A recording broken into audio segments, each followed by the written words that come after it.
jų mintis išsakytas po olimpinių žaidynių. Aurimas sakė, kad šitą pergalę norėtų skirti ne savo asmeniškai, bet savo šeimai. Šeimai, kuri palaiko ir Aurimas net nebejoja dar palaikyti ateityje visomis prasmėmis. Taip pat Aurimas skiria šią pergalę mūsų Šiaulių miestui. Edvinas sakė, kad jos svajonės įsipildė ir jis džiaugiasi, kad jos svajonės įsipildymas atnešė laimę visiems šiauliečiams. Tikrai nesitikėjau, sako Edvinas, kad galiu rūpėti aš, mano porininkas, mano sporto šaka. Dabar žinau, kad mes tikrai esame matomi ir tikrai jums rūpime ir jūs džiaugiatės mūsų pasiekimais. Taigi paplokite. Taip pat su mumis Šiaulių miesto savivaldybės atstovai.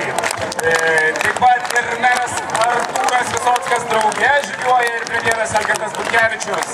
Šiaulių rajono meras Antanas Bezaras, miestų partnerių oficialios delegacijos iš Jelgavos Latvija, Kaliningrado Rusija, Laueno Vokietijos ir Eteno Leno Nyderlandai. Aš ramiai galėčiau gyventi. Noriu ramiai gyventi. Nesustoja, gali padaryti pasaulį jaukesnį ir žmogiškesnį. Šiaulių miestą ir šiauliečius sveikina Šiaulių kultūros centro meno mėgėjų kolektyvai. Choreografijos studija Aušrelė, folkloro ansambliai Rėda ir sidabrinė Gija, vaikų jaunimo vokalo studija Rokoko, mišrūs chorai Atžalynas, Šarma, Vasara, liaudiškų šokių ansambliai Kaladinis, Žemenėliai, liaudiškų šokių grupė Pajaunas, suaugusiųjų mėgėjų teatro Durys atstovai.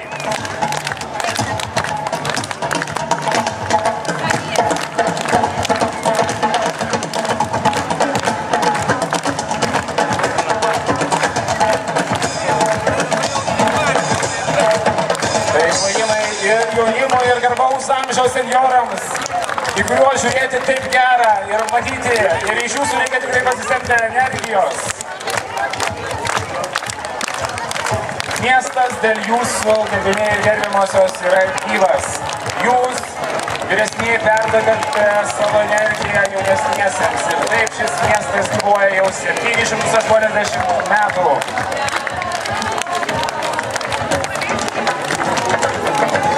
Dar kartelį paplokite. Šiaulių kultūros centras. Iš tiesų, jisai daro šį miestą gražesnį ir jaukesnį. Paplokite mėgėjų kolektyvams. Choreografijos studija Aušrelė, folkloro ansambliai Rėda ir sidabrinė Gija, vaikų ir jaunimo ansambliai. Studija Rokoko, mišrūs chorai Atžalynas, Šarma, Vasara. Liaudiškų šokių ansambliai Kaladinis, Žemenėliai, liaudiškų šokių grupė Jaunas, suaugusiųjų mėgėjų teatro Durys atstovai.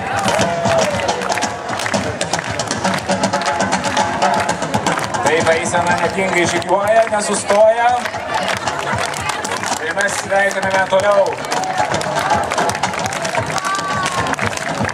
Aš esu biblioteka, aš nesu nei sienos, nei lentynos, net ne knygos sustatytos eilėmis.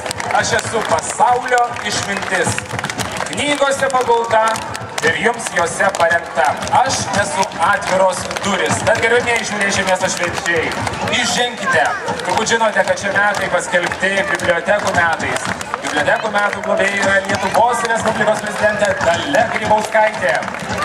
Atsinaujinusi šiuolaikiška atvira iššūkiams Šiaulių apskrities Povilo Višinskio viešoji biblioteka.